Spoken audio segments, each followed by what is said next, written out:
ने का सु अवसर प्राप्त हुआ।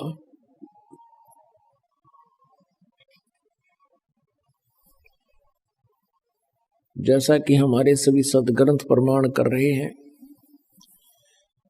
हमारे सदग्रंथों में प्रमाण उपलब्ध हैं। परमात्मा कैसा है, कौन है, उसका नाम क्या है, और उस परमात्मा को पाने के लिए कौन कौन सी साधनाएं हैं, वो हमारे सदग्रंथों में उपलब्ध हैं। दुख की बात यह है कि हमें आज तक अपने सदग्रंथों में छुपे गूढ़ रहस्यों का पता नहीं लगा। कारण ये रहा कि जिनको हम संत मानते थे, ऋषि मानते थे, महर्षि मानते थे, गुरु मानते थे, वो इन सदग्रंथों से अनभिज्ञ थे, वो बिल्कुल अपरिचित थे, उनको सदग्रंथों का ज्ञान नहीं था।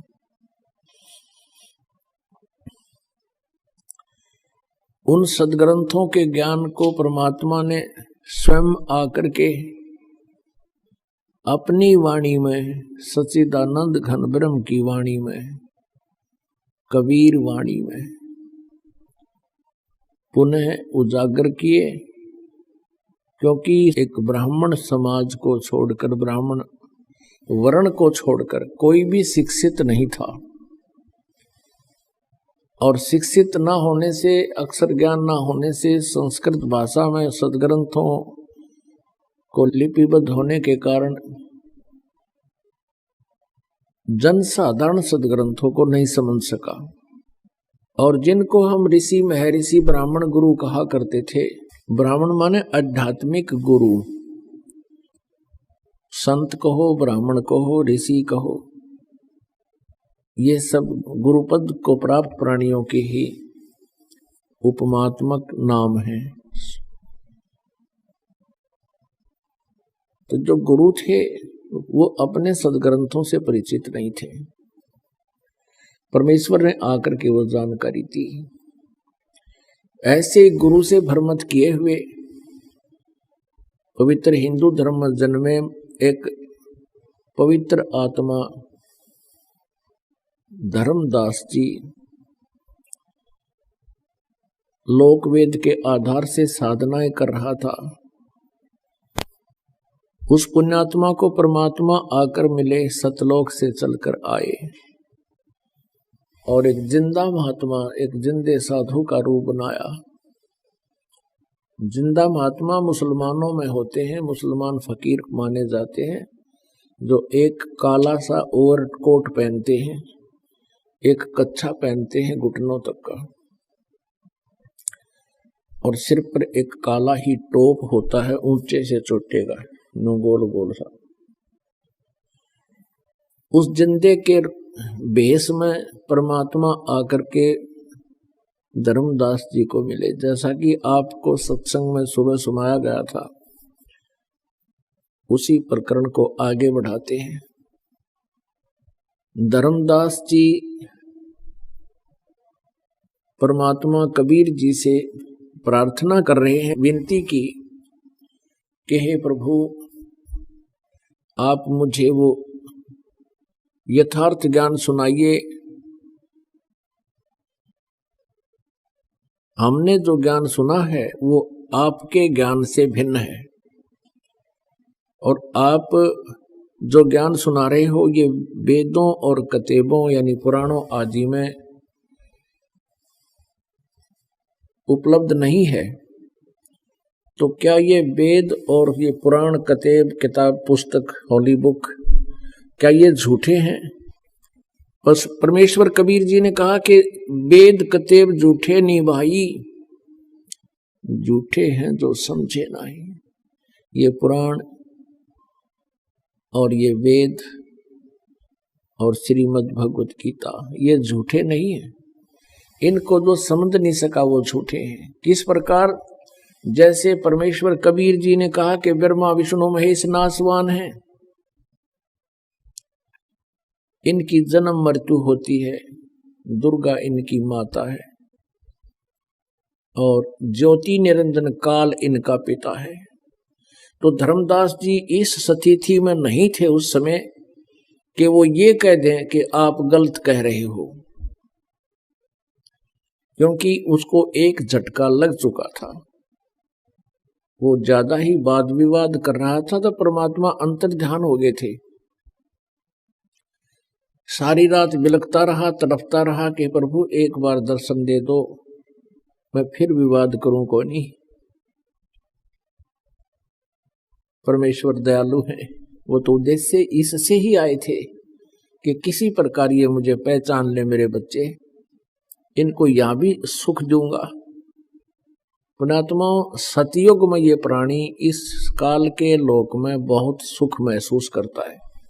लाखों वर्ष की आयु, स्वस्थ शरीर होता है, स्वस्थ शरीर होता है और लाखों वर्ष की आयु होती है और बाग बगीचे फल खूब फलदार होते हैं।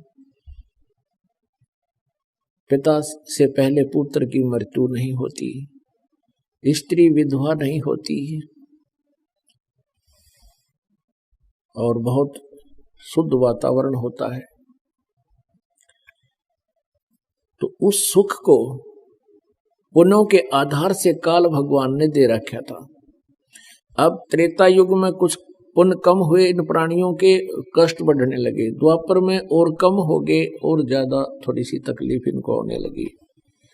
अब कलयुग में वो पुण्यात्माएं जो बार बार जन्म प्राप्त करते हुए आ रहे हैं, अब कलयुग में उनके पुण्य बिल्कुल अक्षीण हो चुके हैं। अब पुण्यात्मा परमात्मा प्रसन्न हो गए आप पे, क्योंकि आपके लिए इस अनमोल ज्ञान को आप तक पहुंचवा दिया। ये काल के दूत और ये काल भगवान कभी भी इस ज्ञान को आप तक नहीं पहुंचने देता,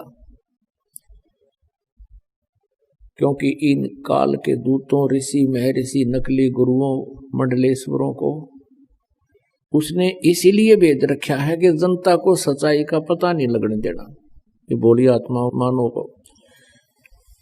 और जिस कारण से वो काल प्रेरित होकर के इस सत्य का घोर विरोध करते और करवाते रहे हैं। लेकिन अब परमात्मा की कृपा हुई है कि समाज को शिक्षित किया जाता न पहले, नहीं तो ये पहले सन 1398 से सन 1518 तक परमात्मा यहाँ आए रहे और यही ज्ञान बताया करते थे, जो लिपिबद्ध करवाया गया था, जो आज दास आपको पढ़ पढ़ कर सुना रहा उस मालिक की महिमा को।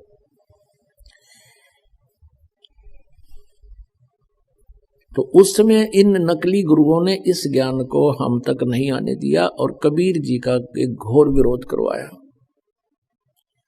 आम जनता नफरत करने लगी कबीर परमात्मा से, लेकिन परमेश्वर ने अपना जो कार्य करना था वो कर दिया था। ताकि वो लीला इसलिए की थी कि 600 वर्ष पहले परमात्मा ने जो ज्ञान बोला और लिखवाया था, आज वो हमारे सदग्रंथों में है। इससे हमें पहचान होगी कि वो परमात्मा थे। अक्सर ज्ञान ना होते हुए भी सदग्रंथ के गुण रहस्य उन्हें अपनी सच्चिदानंद घन ब्रह्म की वाणी में, कबीर वाणी में लिपिबद्ध करवा दिए।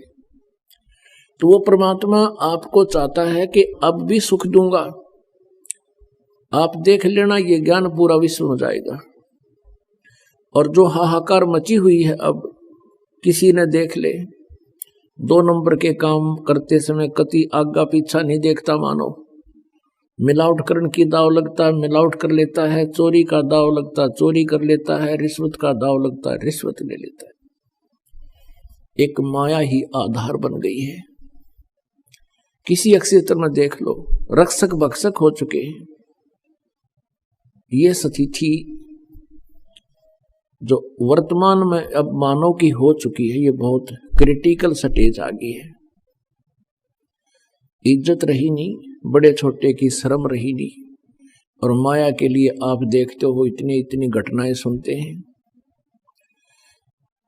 जब मंत्री, मुख्यमंत्री, प्रधानमंत्रियों को भी और जजों को भी ये कहा जा रहा है कि इनमें भी कुछ व्यक्ति घने भ्रष्ट हो चुके हैं, फिर आम जीव कैसे जीवेगा? उसको क्या आधार रह गया फिर जीने का? तो पुण्यात्मा, इस काल भगवान का तरीका है दूसरा, ऐसे दुष्ट लोगों को सेट करने का। इस काल का तरीका है जैसे परशुराम जी को भेज दिया, उस समय यही स्थिति आ गई थी जो वर्तमान में इन राजनेताओं की आ चुकी है। तो उस समय उन्होंने क्या किया कि वो सब दुष्ट हो गए थे। अक्षत्री लोग विष्णु लोक से एक पुण्यात्मा भेजी गए थे और परशुराम जी ने सभी अक्षत्रियों को उनको काटा था, फरसे से मूछ दिया था, कती काट दिया था और पूरी पृथ्वी पर कोई उन्नकमी आत्मा छोड़ी नहीं थी। इस तरह सेटिंग करता है युग काल। और कबीर परमात्मा कैसे सेटिंग करता है, ये समाधान नहीं है जो वो किया गया था उससे। ठीक है, कुछ दिनों के लिए कुछ डर भय बन जाता है, लेकिन अंतःकरण में जगह बनी नहीं। परमात्मा कबीर जी का जो तरीका है